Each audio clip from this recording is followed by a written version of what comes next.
The Galactic Council had always been clear. Humans were to remain neutral observers in all interstellar conflicts. For 3 centuries, humanity had honored this decree without question, their battle-scarred homeworld serving as a grim reminder of why they'd been excluded.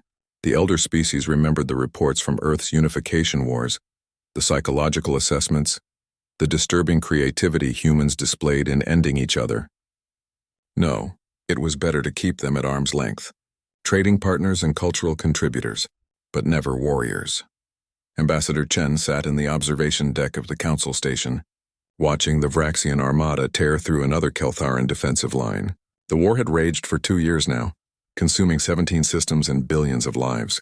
The Vraxians fought with cold efficiency, their numerical superiority grinding down every defense. The Keltharans, despite their technological edge, were losing. "Ambassador, the council requests your presence," her aide whispered urgently. The chamber was in chaos when she arrived. High Counselor Thextar, a 4-armed Keltharan military commander, slammed his appendages against the podium. "We are dying. Our children are dying. And still you debate." Counselor Vreem of the Ossian Collective raised his crystalline head. "We cannot violate the Accords. If we mobilize fully, the Vraxians will simply escalate. Then we need someone who isn't bound by the Accords." Thextar's voice dropped to a desperate rasp. "We need the humans." The chamber fell silent. Even the translation matrices seemed to pause. "Absolutely not," Vreem responded. "The prohibition exists for good reason. Humans are unstable, dangerous." Ambassador Chen stood slowly. Every eye, stalk, and optical sensor turned toward her. "You're right to fear us," she said quietly, "but perhaps not for the reasons you think." She activated her personal display, showing footage from Earth's history. "You've seen our wars. You've read the reports about our capacity for violence, but you misunderstood what you were seeing." The display showed images of human soldiers throughout history, but Chen focused on the moments between battles. Medics treating enemies, soldiers sharing rations with civilians, prisoners being released, peace treaties being honored even when victory was possible. "You saw our ferocity and thought us monsters," Chen continued, "but you failed to see our restraint. Humans don't just know how to fight. We know how to stop. We know how to forgive. We know how to rebuild. These skills, counselors, are far rarer in the galaxy than the ability to wage war." Thextar's eyes widened with desperate hope. "Then you'll help us?" "If the council votes to lift the prohibition," Chen said, "humanity will send 1 ship, 1 crew. That's all we'll need." 3 days later, the UESS Mediator dropped out of hyperspace in the contested Helios sector. Captain Sarah Okonkwo stood on the bridge, studying the tactical display. Her crew of 200 represented Earth's finest, not just soldiers, but negotiators, psychologists, engineers, and doctors. "Captain Vraxian fleet is approaching," Lieutenant Morrison reported. 47 warships. "Open a channel," Okonkwo ordered. "All frequencies, all languages." The view screen flickered to life, showing Commander Zrax, his segmented face twisted in what passed for a Vraxian sneer. 1 human ship? The Keltharans must be truly desperate. "Commander Zrax," Okonkwo began, her voice calm. "We've reviewed your military records. Impressive career. You've never lost a battle." Zrax's mandibles clicked with pride. "And I won't start now." "But you've never won a war either," Okonkwo continued.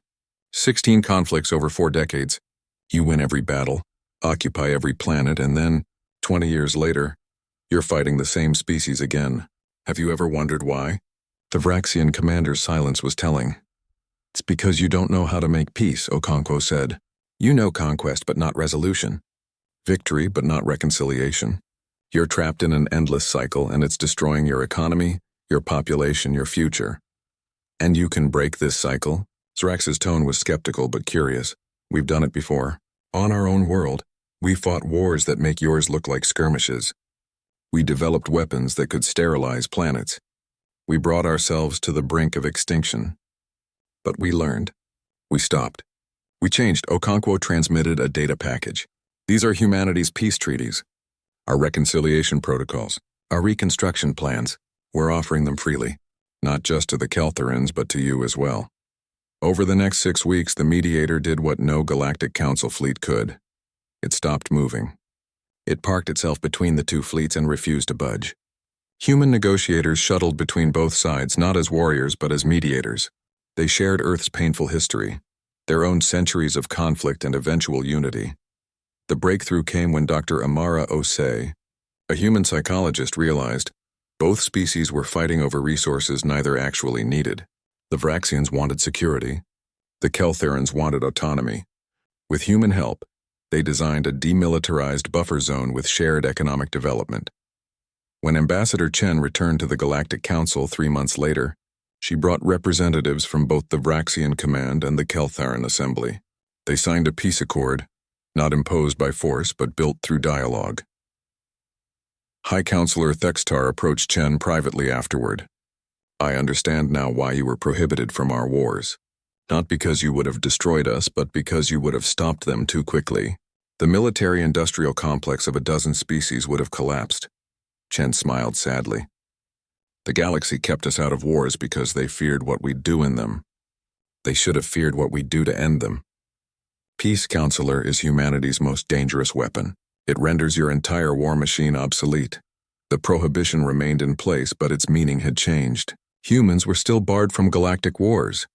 But now when conflicts arose, both sides knew that one call to Earth could end everything, not through destruction, but through something far more terrifying to those who profited from endless war: resolution. In human hands, peace wasn't passive.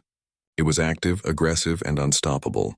The galaxy had learned that humans weren't prohibited from wars to protect the galaxy from humanity. They were prohibited to protect war itself from what humans would do to it.